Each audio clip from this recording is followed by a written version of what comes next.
With Module 24, we're getting a rework to the Temple of the Spider. Now, it's currently on limited access on the previous server, going away pretty much in an hour. And so let's run through the basic mechanics of the entire dungeon, all 3 bosses, as they are pretty much reworked in the way you're going to be playing them. And if you don't know these mechanics, you're going to be struggling a lot more to beat it.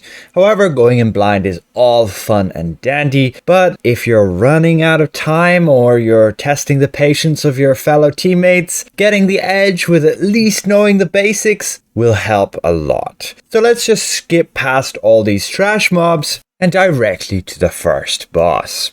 Now, I personally run full single target setup. However, it's very handy if you have at least one person who's got a bunch of crowd control. We've got a wizard for that. The immediate thing you'll notice now is we received these large red areas. Now, the first one will spawn and then 2 seconds later, you'll get the second one. You can see we're just tanking them right here all together. You might want to move them away from your party members so they don't kill you.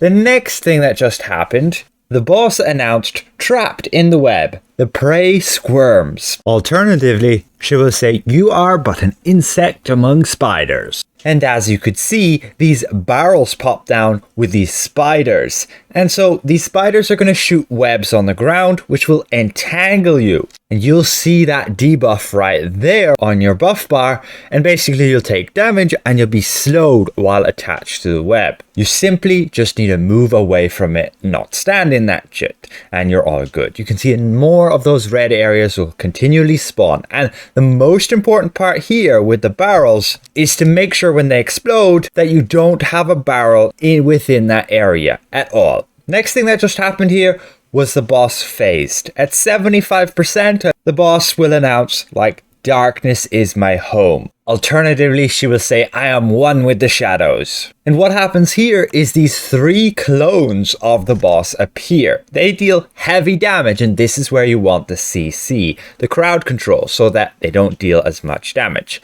As a rogue, I'm running Path of Blades, and that's plenty enough AoE, along with my warlock friend, to make sure we kill all the ads. Along with the wizard, I'm not sure what powers he's running with, but I don't see like icy terrain. Again, more of those red areas. And you're simply making sure you don't move the red area so that it intercepts with a barrel. Just keep an eye out on the choking gas under the minimap just here. We have 0 stacks. We're playing the mechanics all correctly. Calling artifacts here again, and we can see the boss has just shouted, trapped in the web. The prey squirms. So we know the spiders are spawning again and we need to get out of those webs. Again, the boss has said, I am one with the shadows, and she's disappeared, spawning 3 clones. So again, we just do our best to kill them. The next thing we see is she says, you cannot escape me. And we see a red barrel, which we need to kill ASAP. Basically, the barrel has a timer, which is this red circle. Once it fills up, the barrel explodes and you receive 1 stack of choking gas. However, if the red barrel is near enough to alternative barrels, they shall trigger those barrels to explode. And if there's another one near that exploding barrel, and you can end up with a chain of events where you get all the barrels on the arena to explode and you'll end up with so much choking gas. Now, the choking gas will make you all take damage over time. This barrel, unfortunately, we failed to destroy in time, and you could see that chain reaction. The barrel explodes as the timer's filled and destroyed the barrel near me as well. And now we have 2 stacks of choking gas, and you will see, regardless of where I'm on the arena, we will take damage over time, like 70k there, 70k. It's not bad on 2 stacks, but still, you don't want to be taxing the healer. So avoid getting any of those stacks where possible. Now, it's not so bad that we only got 2 stacks. It can be much, much worse. Arena's getting more limited. Make sure you move the red areas away from the barrels. Now, if we skip back, you'll notice that she shouts, I am one with the shadows. It disappears and spawns the clones at 50% HP. And so far, I found that to be pretty consistent. But the timing on mechanics in this fight is pretty random. Again, she shouts, you're but an insect among spiders. And this is another one of her voice lines to spawn more barrels and more spider ads. Those spider ads hurt a ton if you sit in front of them. Do not let them like claw at you. Just make sure you're behind them, let the tank take the aggro, and as the tank you probably want to move away from them as they deal a lot of damage. Now you would have seen the voice line, "Tell me, what do you see?" And you'll see this red area just here, which is a trap. If you walk in that, you'll get stunned for like so long and take damage over time. But just before that, the boss announced, "Darkness is my home," and she phased again, causing more of her clones to appear. Now it seems to me that the red barrels and the traps will only appear during the clone phase. So when you get these basically duplicates of the boss that you just need to burn down. And that's where you need to watch out for barrels again. Once the boss is back, it's a bit more chill until the spiders appear. Again, just moving those red areas away, making sure they're not intercepting with any barrels. We don't have that many barrels at the moment, so we're doing okay. We call our artifact call and we do our burst. And then she announces again, "You are but an insect among spiders," and we get more spiders. Here we go, I believe, calling artifacts. We've got our Path of Blades up, so that'll do all area damage to the spiders, but probably not the best timing, especially since she says, "I am one with the shadows," and spawns the clones again.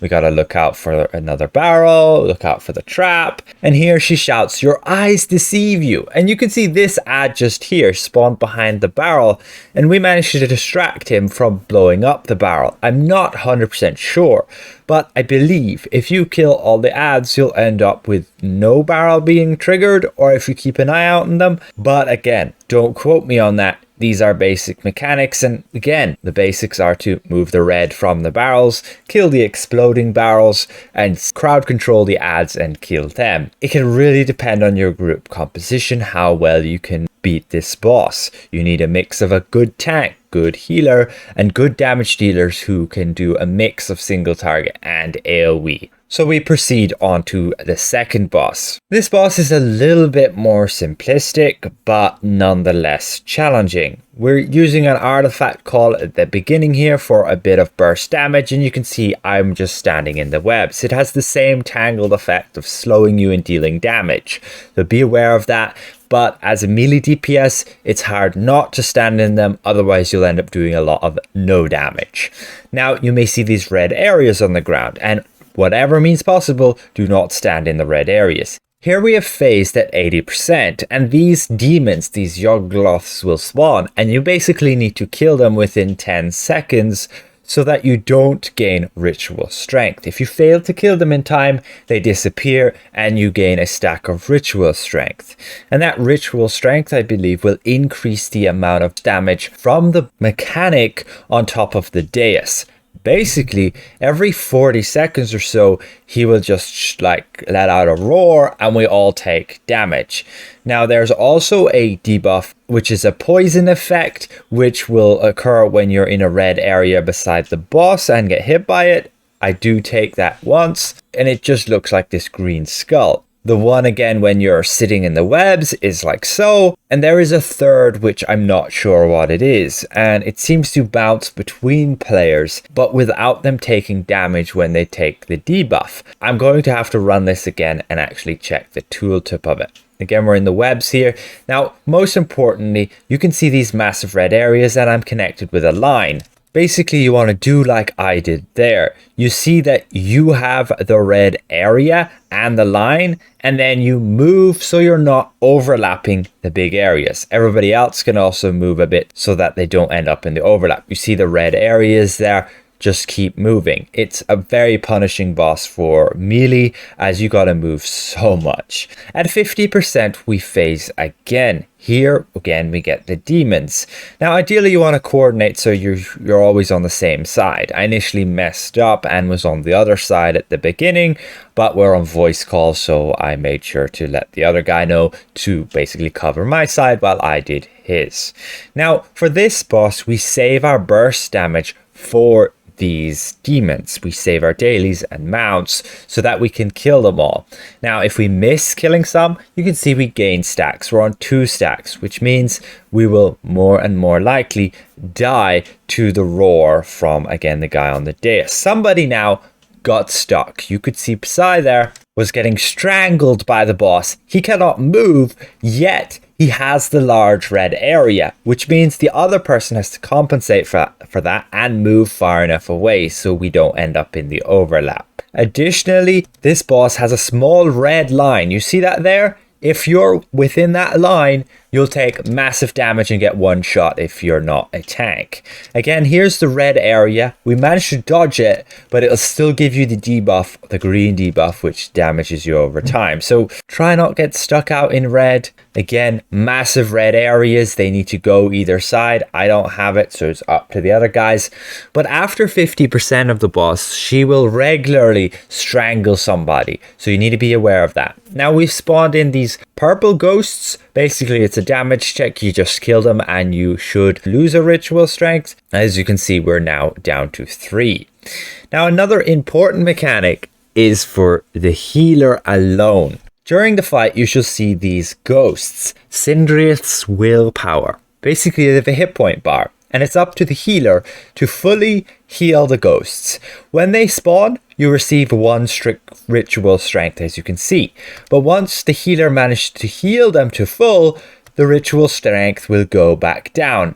If you don't heal it in time, it turns into this spider, and that's just to signify you didn't heal it in time. She was very close, and then it disappears and you're stuck with that 1 ritual strength. So that's just a neat mechanic for the healer to keep an eye out on, along with trying to heal her allies. Just keep in mind that not all your healing powers, like the passive ones, Healing Word or your Angel, will not heal the ghosts. You have to actively heal them. Again, once you're below 50%, the boss has the mechanic of randomly strangling somebody like me, and you need to move. I have the big red area, so I can't move, so it's up to the other person. Now at 20% here, we have phased, and again, we need to kill these demons. You need to save your burst for that. So we have our mount power and we have our daily power. You will get like purple ghosts. Don't get distracted by them. Kill the demons. Those are your number 1 priority. Again, they last about 10 seconds, and once they disappear, you basically gain a ritual strength, which means you'll all take a lot more damage and most likely die to the hit from the roar, which is unavoidable damage. Again, somebody gets strangled and you just gotta move those red areas. It's very important that you time your Stone of Health for the roar. If you're not full HP and you hear the ramp up of the roar, you need to heal beforehand. Here you can see I died, and because I went in front of the boss, I went in this red line or near enough to it, that I just got 1 shot. 2.2 million, I was in the wrong position, my bad, and I got wrecked. Again, just killing this ghost to reduce our ritual strength. Bad combination there, we die. And with the final artifact call, we can finish off the boss, completing the second boss. Then we go on to the final boss. Most importantly here, you have lines to intercept and a cocoon to kill. The cocoon really messes up groups all the time. Basically, we call artifacts here and we are not afraid to use our burst because we know the cocoon is in 15 seconds from when we started. So it's in about 2 seconds now, prepared for it. There it is. My encounters should be off cooldown. You have 10 seconds to kill this thing. And well, we have some good damage in the group and we get that down before I need to use my encounters. So back to the boss. Now the cocoon will appear every 30 seconds thereabouts. Sometimes it skips it and you'll not get a cocoon. Now you can see we get a green, like a teal line on the boss. You need to intercept these lines. However, most importantly, every time you intercept a line, you receive a debuff. Here you can see the cocoon again, and it's a DPS check to break him out. And as a rogue, you really need to save. You just saw the red line that Kratos took there. Now this red line will give you a stack of worthy sacrifice, dealing damage over time exponentially per stack. Now the green line, which is like the green debuff, poison one again, will reduce your incoming healing exponentially per stack. Now over time, the damage from the red debuff will rack up And so ideally the tank takes the stack early on so you aren't like dying that easily at the end. And the green stack, since it reduces your incoming healing, you want to try and avoid taking as the tank and let everybody else take it, as they generally don't take as much damage as the tank. Again, here we get the cocoon, and you may notice some extra mechanics. Here I was just trying to burn the cocoon. I needed to get the guy out and I just took the hit and died. Maybe not the smartest move. But once Sidrith hits 50%, you get some extra mechanics, these red areas along with the lines. The lines, again, you're alternating for players. What you want to do, everybody takes 1 stack, and then you'll proceed on to everybody taking 2 stacks. That's what you want to do, share it out. Now, again, we get the cocoon, you can see the lines over there. Again, very important, you just get the guy out of the cocoon ASAP.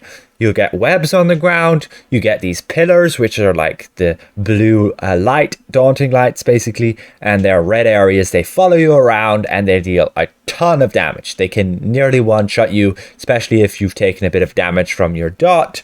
You'll get wrecked. Right now, I have not taken any stacks, so it is about my turn. We just pause here, and we can see Psy and me have taken no stacks. You may notice I have an additional debuff that you haven't seen before, and that's the burn effect. Basically, you'll take damage over time for about 10 seconds after boss teleports. You can see she disappears and she gives us the burn effect. So if you're ranged DPS, stay a bit far away and you won't gain that debuff.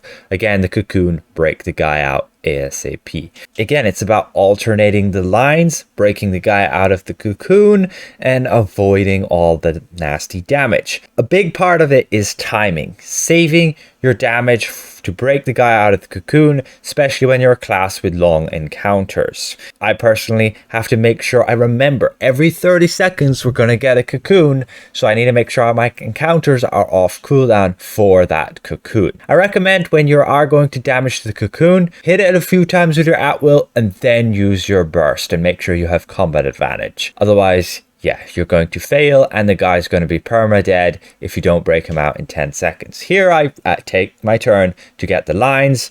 We do get wrecked by that one, unfortunately. We have the cocoon, again getting wrecked by the red because, again, just trying to prioritize to take the cocoon out, because if that guy dies, it's worse than me dying because he's perma-dead. I can at least scroll again. But we successfully managed to beat the boss. We don't have a whole lot of damage, and this definitely took a little bit longer. It's all about the timing and getting the mechanics right. Without knowing the basic mechanics of this dungeon, you're not really going to stand a chance without hours and hours of practice. So that's the new dungeon, Temple of the Spider, for you. The standard version will of course be significantly easier, and you can probably ignore the majority of these mechanics. As for the master version, you're getting heavily punished. If you die once or twice in one of those boss fights, you have a much higher chance of just dying again. It's all about playing the mechanics right and not dying. So if you have any questions, feel free to leave them in the comments below and I'll do my best to get back to you. With time and practice, we'll find more patterns within the boss fights and be able to make them much easier as we go along. I'll definitely make future update videos on my experience running the dungeon and when we find particular tricks that work to make it significantly easier. With that said, a special thank you to all these channel members for their continued support. And if I presented this well, consider leaving the video a like. And if you're new around here, consider subscribing. We'll see you guys around. Goodbye for now.